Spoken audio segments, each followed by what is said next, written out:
Alrighty.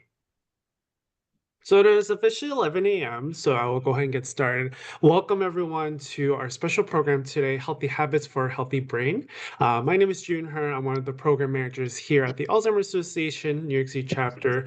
Just really helping a lot with all these different education programs, of course, in collaborations with some of our partners like today, as well as some of our community educators like Susie, who will be sharing a little bit about the awareness presentation early on today.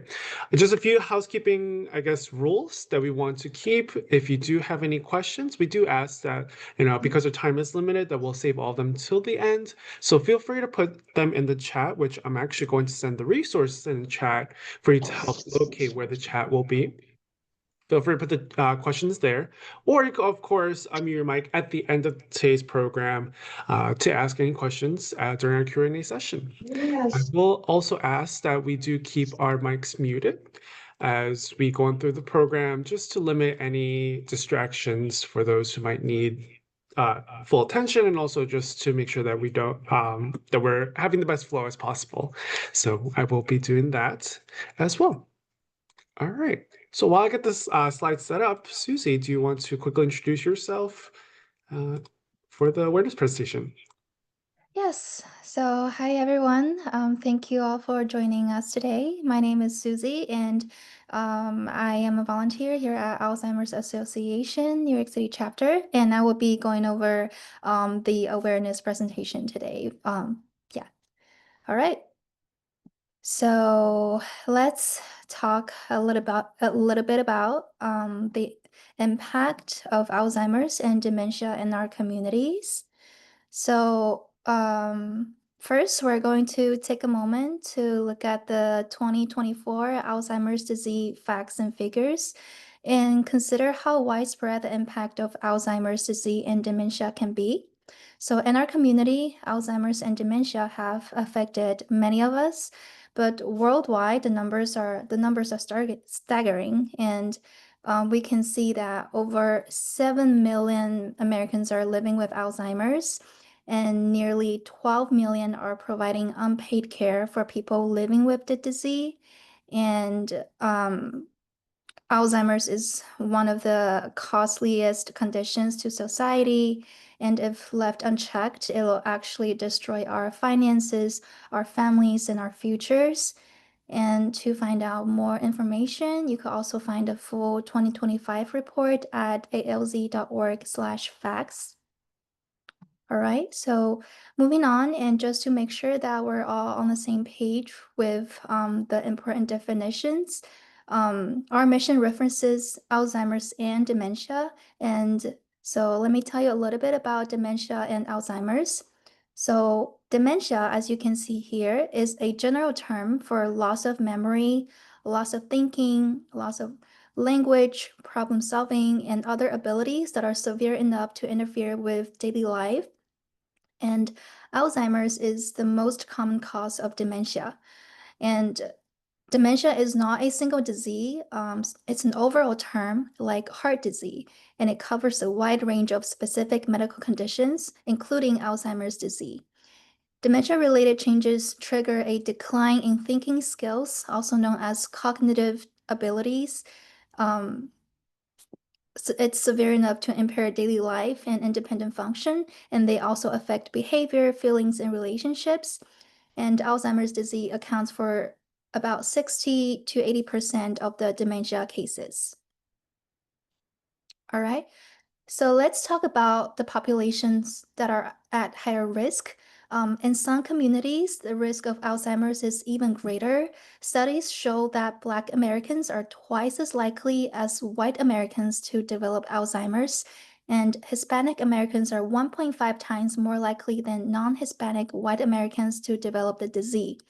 Members of the underserved diverse communities are more likely to endure poverty and have more limited access to quality health care.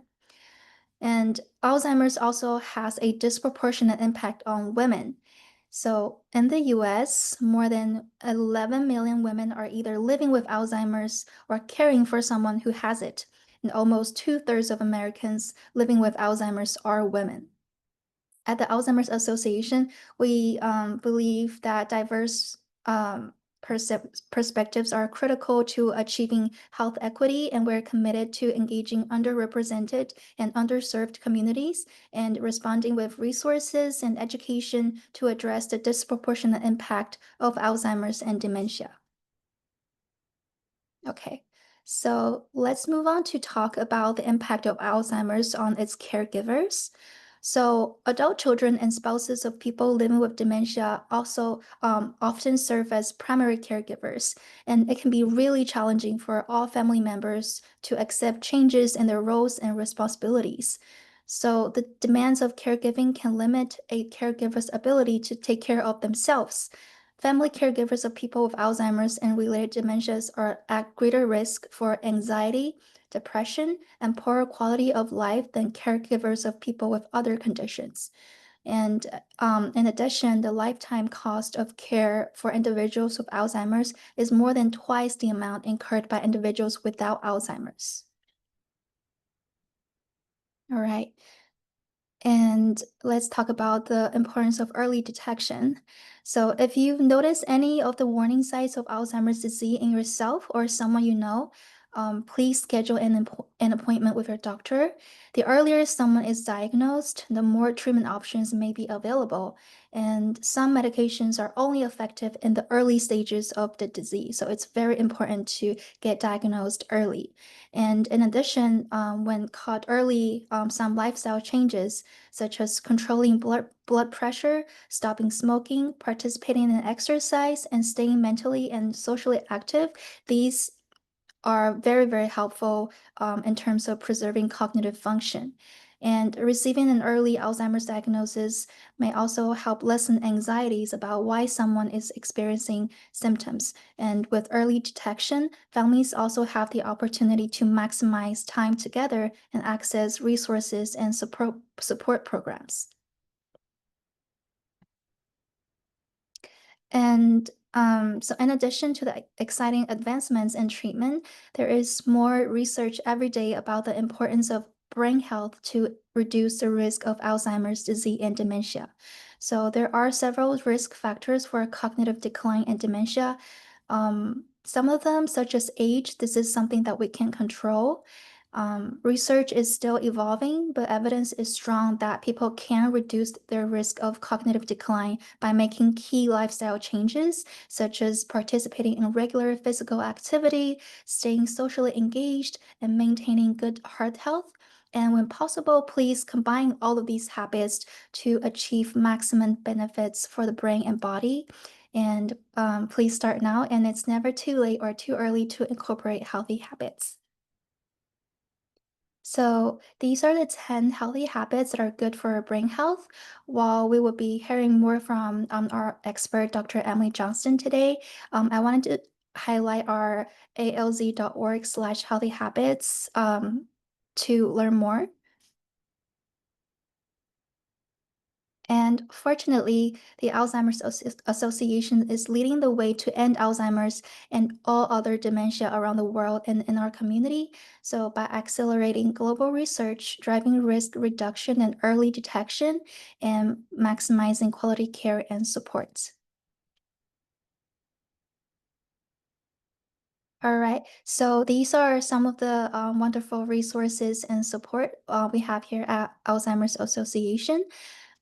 So the first one is our free 24/7 helpline that can connect you with a highly trained and knowledgeable staff, and they can really help with education and decision-making support. They can also help during a crisis and help you find resources.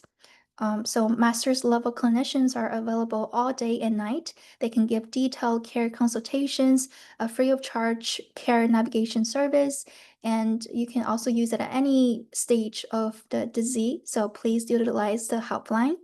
And we also offer many local resources as well. You could also find your Alzheimer's Association chapter at alz.org/find us. We also offer local support groups for caregivers and people living with Alzheimer's and others facing the disease. The Alzheimer's Association and AARP Community Resources Finder is a database of dementia and aging related resources. It is an online tool that can help you find programs and services in your area. And always remember that our website, alz.org, has free information and resources for people facing with Alzheimer's and other dementias. You can use the ALZ Connected, which is a free online community for people living with dementia and their caregivers. And we also have the Alzheimer's Navigator. It's another interactive online tool where you can answer questions about your situation, and then it creates an action plan with customized information, support, and local resources. We also offer a number of education programs like the one that you're attending today, and these programs are free and they are both in person and virtual. All right, so now I will hand it over to today's speaker, Dr. Emily Johnston, who will be leading today's Healthy Habits for a Healthy Brain program.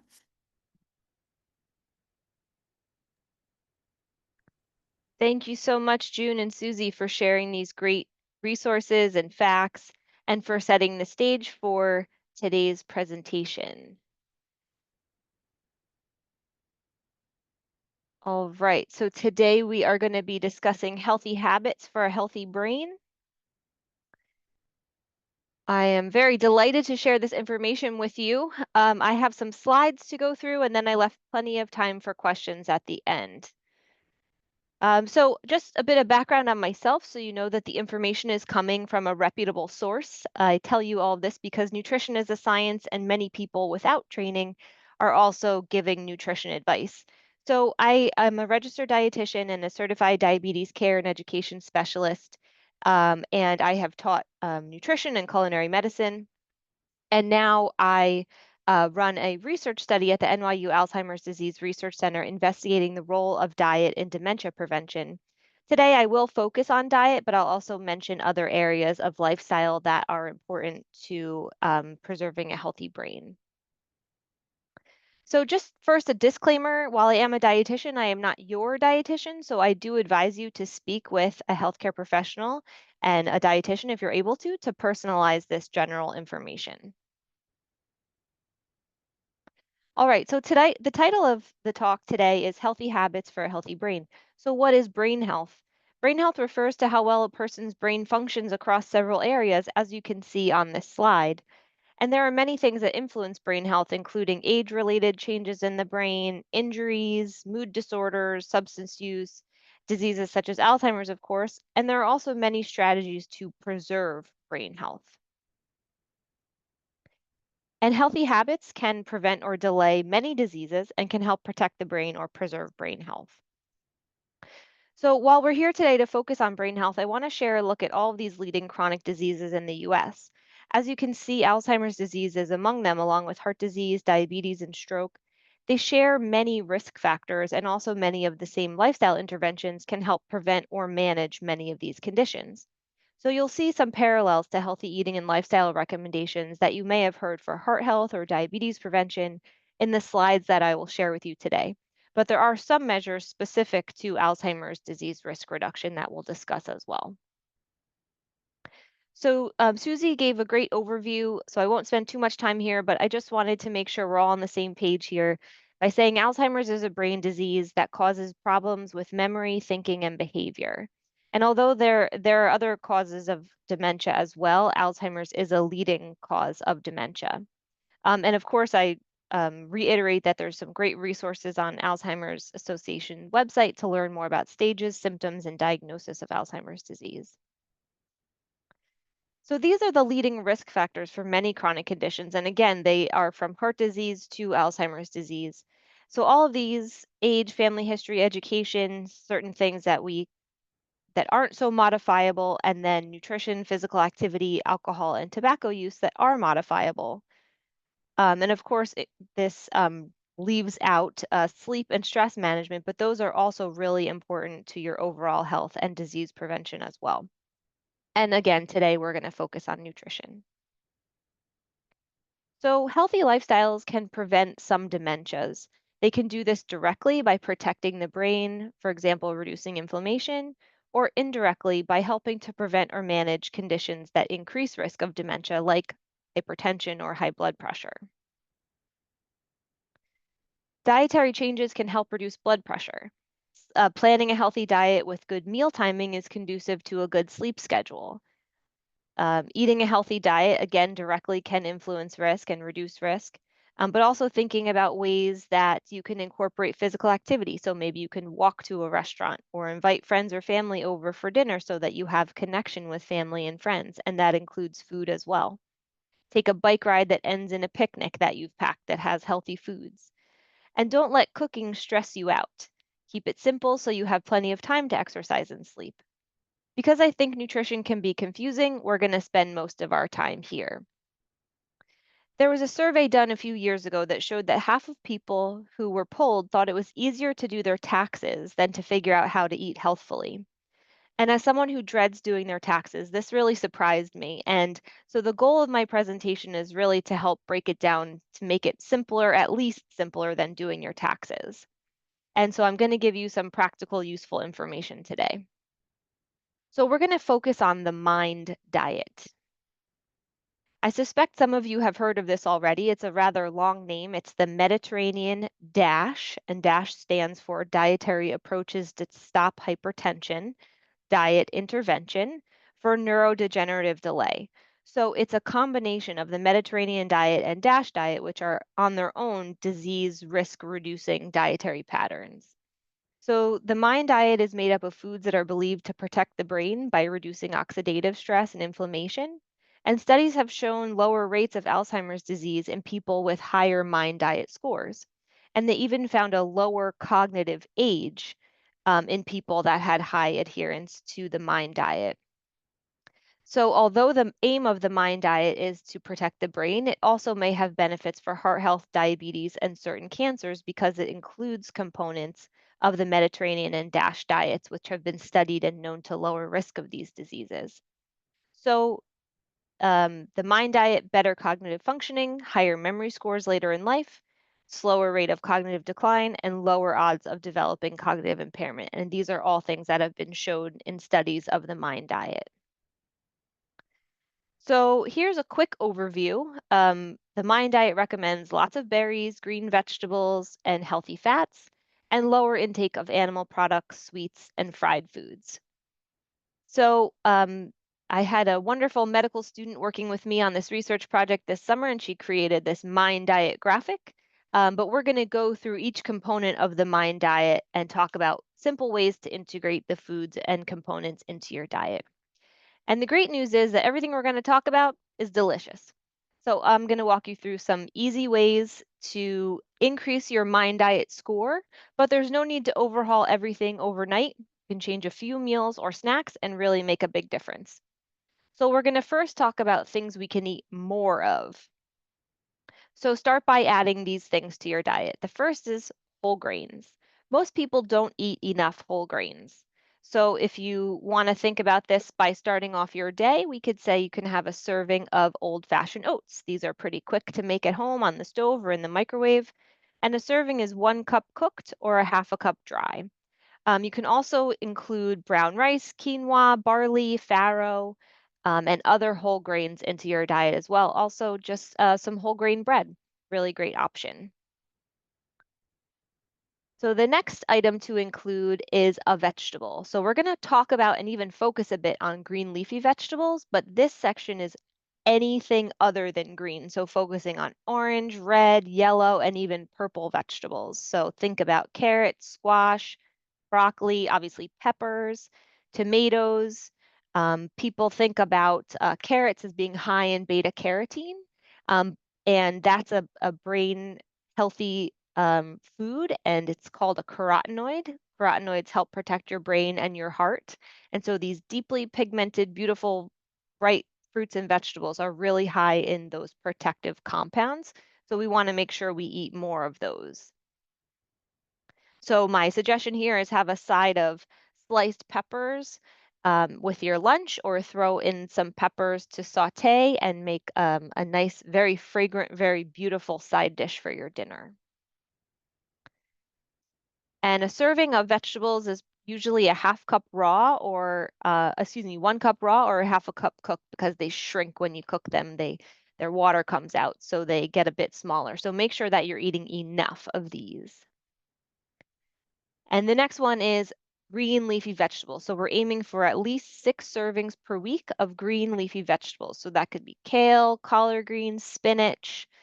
Think about making maybe a frittata or a stir fry, a nice salad with fresh leafy greens. Some people put them in smoothies. It's not my favorite way to eat them, but it is a way to get green veggies in your diet if you don't love the taste of them. But there are a lot of different options, and as you get into the summer season at the farmers markets, you'll see more and more options. And a plug for frozen vegetables. Frozen veggies are just as good for you as fresh ones. They're sometimes more affordable. They're already cut up for you, and they actually hold on to their nutrition longer because they're flash frozen at the point of picking. And so they don't lose nutrition sitting in the fridge as sometimes your fresh veggies can. And a serving again is a 1 cup raw or a 1/2 cup cooked. So the next item on our shopping list is nuts.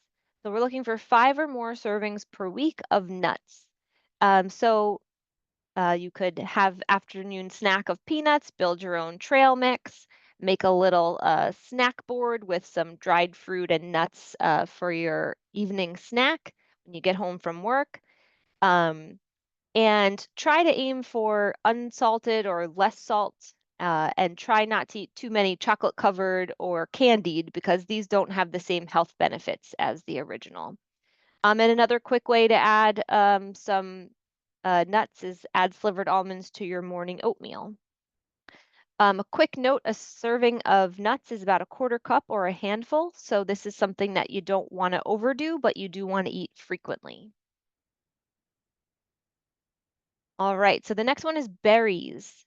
Berries are often in the news. They have a lot of nutrition benefits, and they're one of the lower sugar, higher fiber fruits. All fruits are good for you. There is no fruit that is bad for you, but berries just have a lot of really great protective qualities.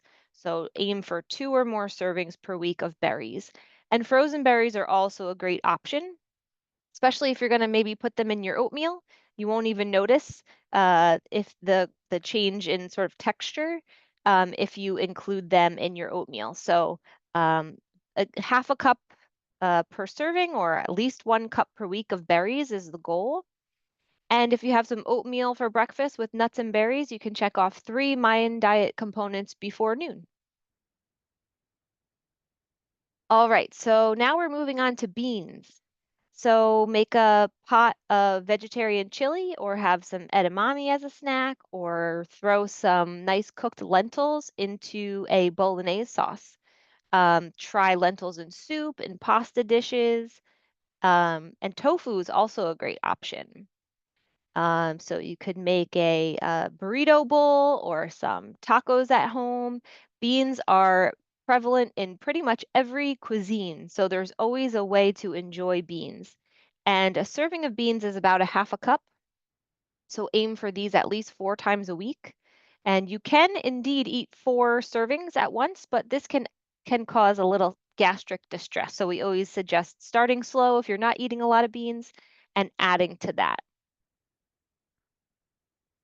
All right, our next one is poultry. So there's not a specific benefit to eating poultry. The goal here is to displace red meat. So eating more chicken or turkey, for example, as a burger or a meatball, to reduce the intake of red meat is a great way to adhere to the MIND diet. So these are just a couple of suggestions of suggested ways to try this. And a serving of meat is 3 ounces, or about the size of your palm. So if you look at your palm, that's a kind of quick and easy way to think about what a serving of meat or poultry is. Next, we have fish. So aiming for at least 1 meal that includes fish per week. And the serving is the same, about 3 ounces, or the size of your palm.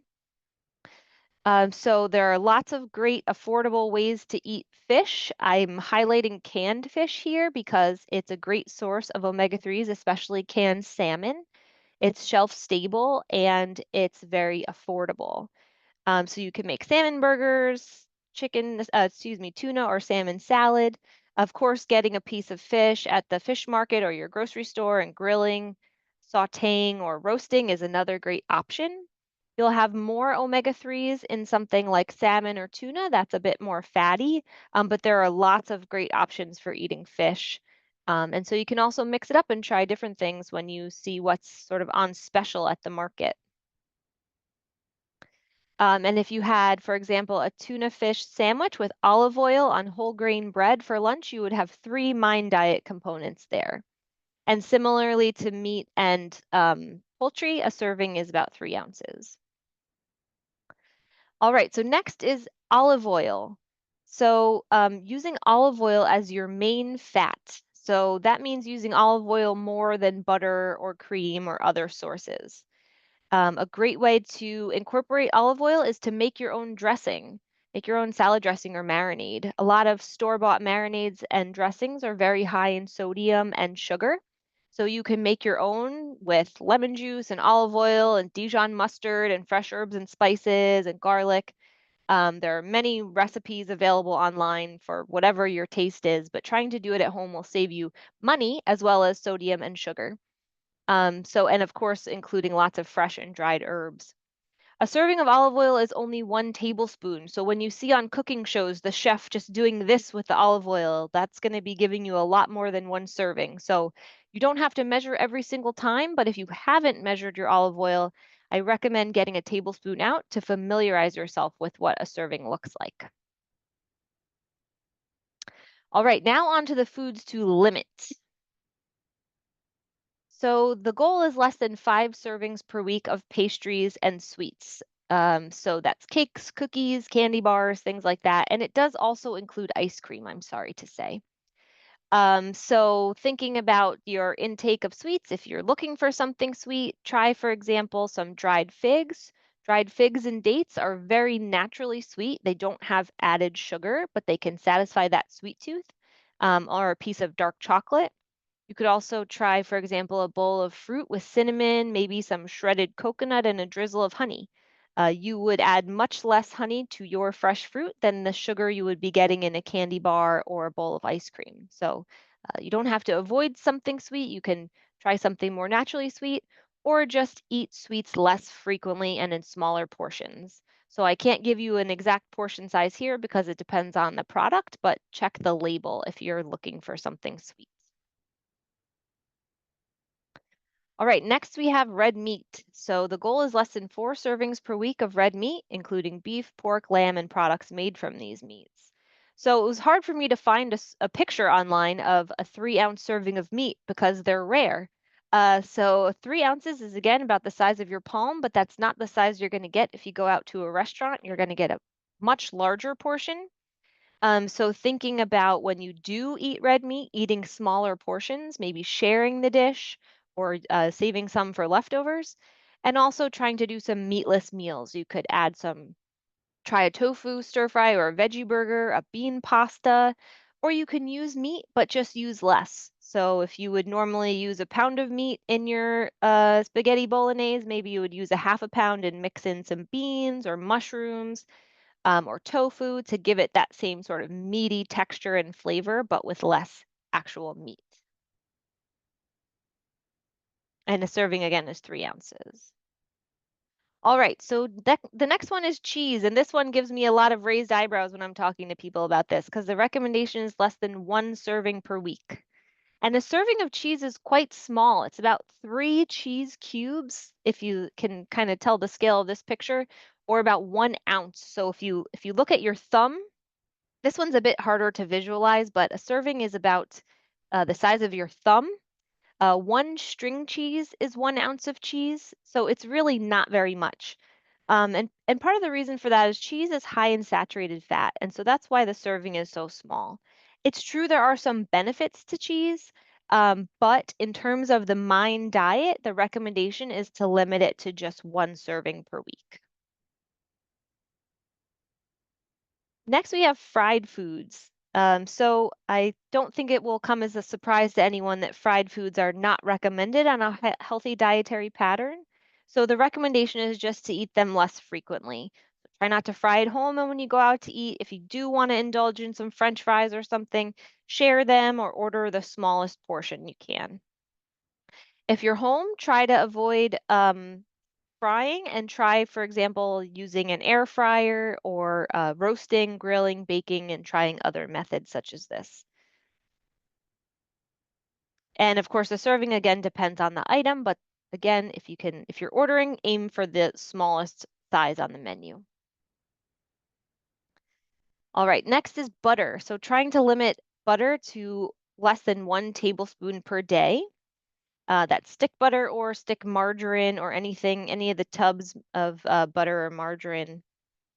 And if you can, try to use olive oil, plain Greek yogurt, hummus, or avocado, or other sources of healthier fat instead. So avocado toast is a great option, or toast with peanut butter or almond butter, trying to use butter only when you really need to. There's certain recipes that really just aren't the same if you use an oil as opposed to when you use butter. But when you can replace, try to either replace or use less butter and replace part with olive oil or other cooking oil. Okay, so that's our mind diet list. Now we have just some general tips for healthy eating and trying to make this a bit easier to integrate into your life. So first is, if you don't have these already, pick up some measuring cups or spoons. They do sell these at the dollar store, and there's plenty of places you can get them for pretty cheap, including the grocery store oftentimes. And if you don't have them, don't want to buy them, or you're out to eat or traveling and you don't have them with you, you can use this handy guide. So as I was sort of mentioning before, um, your palm is about 3 ounces. Your fist is about 1 cup. So if you think about a serving of rice or pasta or even a baked potato, the whole thumb is 1 tablespoon or about 1 ounce of cheese. Just the tip of your thumb would be a teaspoon. If you can hold a piece of fruit in your palm, that's 1 serving of fruit. And then just the kind of in the curve of your palm would be about 1/4 cup, for example, for a serving of almonds. So this is not precise, but it will give you an estimate. It will help you understand maybe how many servings of, whether the baked potato that you got with dinner was 2 servings or 1 serving. So it's just a little visualization tool that can be helpful. So the next tip is don't shop hungry. If you are going to the grocery store right after work, have a little healthy snack before you go. Try to make a plan so that you don't end up with kind of ingredients from all over the place that are hard to make into a recipe or a meal. And this will save you money and save you from a cart full of snacks. You oftentimes will hear that you should only shop the perimeter of the grocery store, but this isn't really true because you won't find a lot of your whole grains, your nut butters, and things like that on the perimeter. So it's great to make a list, but you might have to shop you might have to shop on the inside of the store for certain items, including things like canned beans and dried beans. All right, so the next one is stock your kitchen for success. So if you want to make the healthy choice easier, um, have a stocked pantry with items that you know how to make or that you have in your head that are going to be paired with different things. Try to make sure you have plenty of herbs and spices to experiment with. Um, Try not to overstock your fridge because this can end up with food waste. So, try to make sure that you're using perishables first. And again, opt for those frozen fruits and vegetables. If you find something on sale that's fresh, sometimes it's not that great of a deal because it might go bad before you can eat it. Whereas a frozen item might be a better deal because it will last much longer. So in terms of your pantry, put the healthy things at eye level. So when you open your pantry, you want to see, for example, some unsalted walnuts and almonds, not potato chips. So when you open your pantry, you're seeing the healthy stuff. So that kind of sets you up for success that way. Again, measuring cups, spoons, colanders, whisks, things like that. So if you're trying to make some changes in your diet, think about what's in your kitchen so that you can try to make it a little easier for yourself as you're making some transitions. All right. So we talked about how it's not just diet. There's plenty of ways to help keep your brain healthy. And so this is another infographic from the Alzheimer's Association. And I just think it's great. And it's a reminder that all of these things work together. So if you eat really well, but you're not sleeping, or you're exercising all the time, but you're eating a lot of junk food because you're always on the go. Try to get that balance in. What can you do that's maintainable and sustainable for you? What change can you make that you can really stick with? That also doesn't cause something else in your life to be put off balance. So again, visiting the Alzheimer's Association site, there's tons of great resources for you there. And so again, just in terms of making a change, think about what you're doing already. So which of these 10 are you already doing, and which one maybe can you work on over the next month? And then you can always add more as you go. But I think something really important is don't change everything today or tomorrow. It's really hard to do and it's hard to stick with. So pick one, focus on it, and try to make it a change. And then once it becomes a habit, you can move on to the next item. So Susie said this, and I just want to reiterate, it's great to start early, but it is never too late. So you can make these changes at any age or stage and experience benefit. All right, so those are my slides. So thanks so much for your attention, and I would be happy to take any questions that you have. All right. So please feel free to put your questions in the chat box, or of course you can unmute. But I did see that we just got a question in the chat box. The question is, are baked beans good beans? That's a great question. Baked beans can be good beans. Oftentimes, baked beans from the store do have added sugar, salt, and fat. So there are recipes you can try to make them at home a little bit lighter, and you can also look for perhaps no sugar added or some other lighter varieties in the store as well. Great. We just got an influx of questions. So the next question that we got is, if we blend the healthier foods into sauces, soups, etc., is there a change in nutrition? That's a good question. Not necessarily. You do have So for example, something like beans, beans are very high in fiber, and that's one of the benefits of them. And so when you're chewing and you're breaking down this food and you're digesting it, your body has to work hard. And in this way, that's a good thing. And so sometimes when you blend them, you kind of you do some of the processing outside of the body. So that's not a bad thing. And sometimes it can help with digestibility, for example, of beans. But you might have a little bit less fiber if you break it down in advance. Um, and something like, for example, flaxseed is not digestible whole. So you may notice that it goes in the same way that it comes out. And so if you want fiber, you can eat the whole flaxseed. But if you want to get the healthy fat from the flaxseed, you need to eat it ground because you won't be able to break it down and get the fat otherwise, or at least not to the same extent. So I think that's a great question. And I can see these now too, June. So if I Okay. can just go through the list, I've got some great questions here. Thanks so much for putting these in the chat. Coffee, really great. So recently and many times over, there's been studies that have come out and talked about the health benefits of coffee. And one that was done just released over the weekend at a conference found that women who drank coffee had higher odds of healthy aging. So, reduced risk of many chronic conditions. So this was just from the women's health study. So it was only females, but there have been studies that show reduced risk in males as well, and from diabetes and other conditions. But several notes. One, this does not include things like frappuccinos, dunkachinos, very sweet coffee shakes, things like that. But there are some benefits to drinking coffee.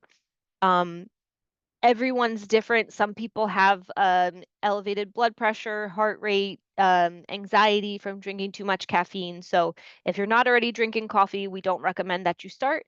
And there is still a limit even to good things. So, the recommendation is like 1 to 2 cups, or I think this study showed 1 to 3 cups was still protective. So there's a lot of benefits to coffee, but just watch what's going into the coffee because the sugar and cream don't have the benefits that the coffee does. Is low heat frying in olive oil acceptable? Yes. Olive oil is a bit more delicate than certain other oils, but especially if you use olive oil, not extra virgin olive oil, you can cook with that.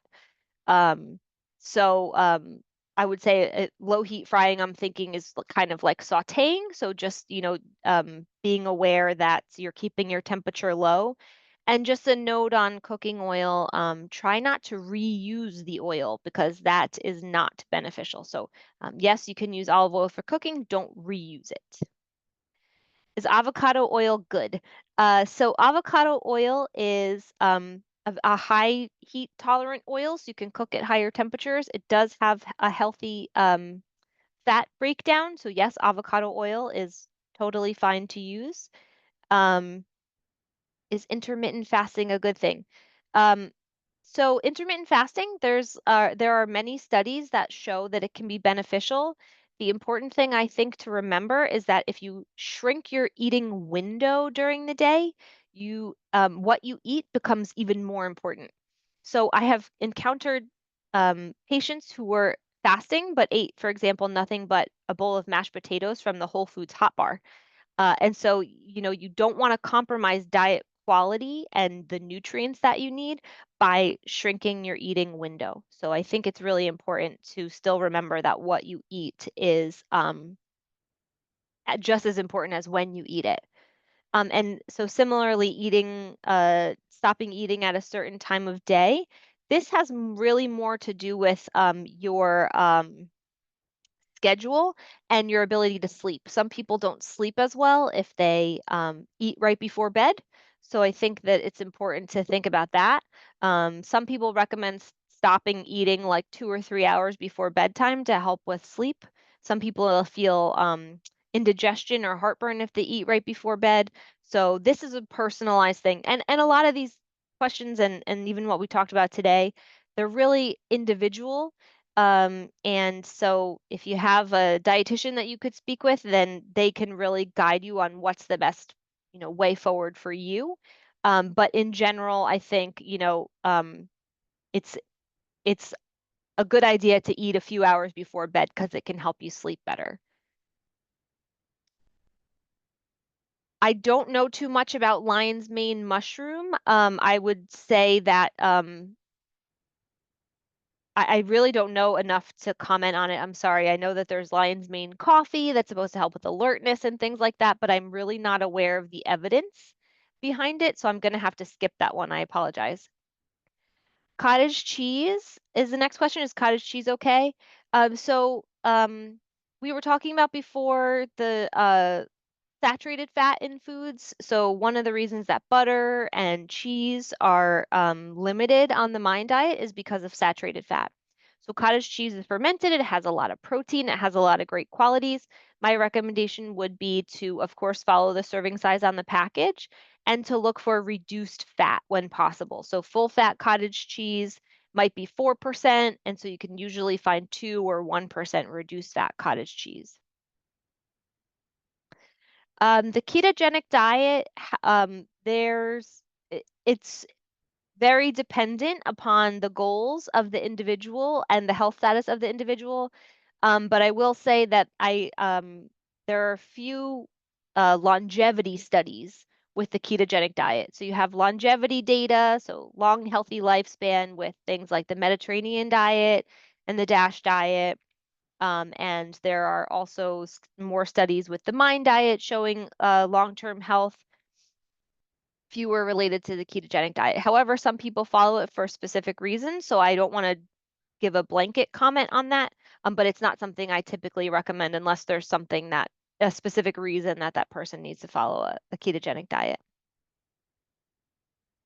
What is the first thing that should be taken in the morning? I think water is the best way to wake up. In terms of temperature of water or what goes in the water, I think just regular water is just fine. I don't know of any evidence that suggests that the temperature makes a big difference or whether or not you put lemon in it. Some people, when they first wake up, and they drink a little something acidic like lemon or coffee, they can have heartburn. So It's not always recommended to do lemon water, but if you like that, that's completely fine. I don't know of any evidence against it either. And in terms of vitamins, sometimes it's recommended to take them with food because they can cause upset stomach. So again, totally up to you, but I don't know of any evidence specifically that says, the order or what should be had first in the morning. Most people don't drink enough water though, so if you can start your day there, that's probably a good idea. What about hummus? Hummus has beans in it. It's usually made from olive oil, beans, tahini, which is sesame paste, and herbs and spices. So it's great. You can make it at home very easily without any preservatives, and very cheaply. It's much cheaper actually to make your own than to buy it in the grocery store. So there's lots of great ways to enjoy beans, and hummus is one of them. Great question about beans and gas. So especially when people are starting to eat beans, they can experience gas or upset stomach.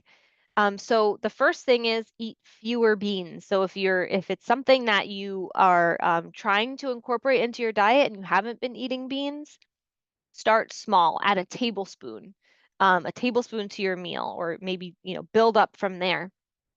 Some people say eating smaller beans is associated with less gas, so perhaps you might want to have lentils instead of navy beans or something like that. So that's another thing to try. If you're eating beans from a can, you can rinse them. They are packed in water and a little bit of salt, so it can also help reduce your sodium, but you can rinse off some of the carbohydrate that comes on the bean, which can cause additional gas. So rinsing beans is another good way to help reduce the gas that sometimes goes along with that. Seeds. So sunflower seeds or pumpkin seeds have a lot of a lot similar nutritional makeup as nuts. And they also have protein and fiber, so they're a great option. And they're less allergenic, so there are very few people that are allergic to sunflower seeds or pumpkin seeds, where are a number of people that are allergic to almonds or tree nuts. So yes, these are great options. Protein powder, like whey protein, I don't typically recommend that unless it's something that you need for a specific reason, like if you're trying to maybe put weight back on, or you're not able to eat enough protein during the day. But a lot of protein powders have a lot of additives in them. And so it's not something that I typically recommend, but if you have a specific reason that you need to take protein, that's a great thing to discuss with your physician or dietitian. Some really great questions there. Thank you so much, everybody who put them into the chat there. I'll just share one more note, and that is there's a lot of nutrition information out there, and a lot of it is hotly debated. You can find nutrition arguments, so to speak, evidence for both sides. And so I think, it's just really important to get your health information, whether it's nutrition related or otherwise, from a reputable source. So I did share a couple of resources with June. One of them is the National Institute of Health that has some great information. And the slides that I had some of them were from the National Institute on Aging, and the Harvard School of Public Health has a bunch of great resources on the MIND diet. So those are really helpful. Thank you, June, for putting that in the chat. So that's a really nice link, and I got a lot of the information on the MIND diet from there. I think that they break it down really nicely and have some of the evidence there for how powerful the MIND diet can be. So again, just a plug for getting your information from a reputable source. And it's totally fine to look on social media and see the cooking tips and the beautiful recipes that people are making.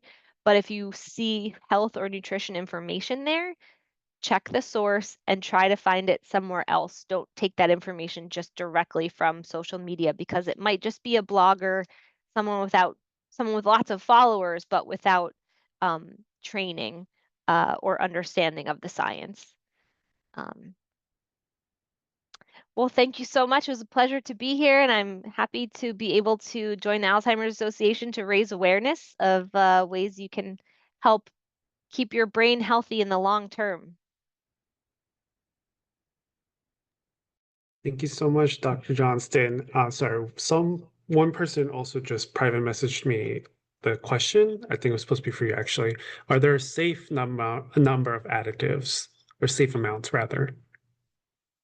Of additives, like in protein powder, maybe, or Uh, in anything? I guess in anything? Okay. Yeah, it's a great question, and it's a kind of a Oh, tricky in general. question in Oh, sorry. general. Okay. Yes. Thank you. So no, there's no like specific number that's safe or unsafe. There are additives that are vitamins, there are additives that are preservatives that keep your food from spoiling. So not all additives are bad, but there's no like specific number that's okay or not okay. And I know it can be really confusing to look at the label, but oftentimes we say try to keep it to the fewest ingredients possible and make it at home if you can. And if you can't, you might see, for example, things like citric acid. That's a preservative. It comes from um, citrus fruit. Other preservatives are salt. Um, so you might see sodium as a preservative. Um, Unfortunately, there are just so many out there that I can't really comment on all of them. But I think it's very tricky. And so you can go on the FDA's website and they have a listing of food additives and kind of describes them. So if you want to know more about what's in the product, that's a place to look. Um, but sorry, unfortunately, I can't give you any more information than that because there are just so many out there. Thank you so much, Dr. Johnston. So I will be sending out a follow-up email. I did also put in chat. I will be sending out a follow-up email sometime this week with the follow-up resources and also the recording too, which will be also uploaded on our Alzheimer's Association New York City chapter YouTube channel as well. So be on the lookout for that, everyone. Thank you. All right. Well, thank you so much again, Dr. Johnston, and hope everyone has a great week. Please feel free to reach out if you have any questions. And yeah, that's it. Thank you so much, everyone. Thank you, everyone. Thank you, Susie.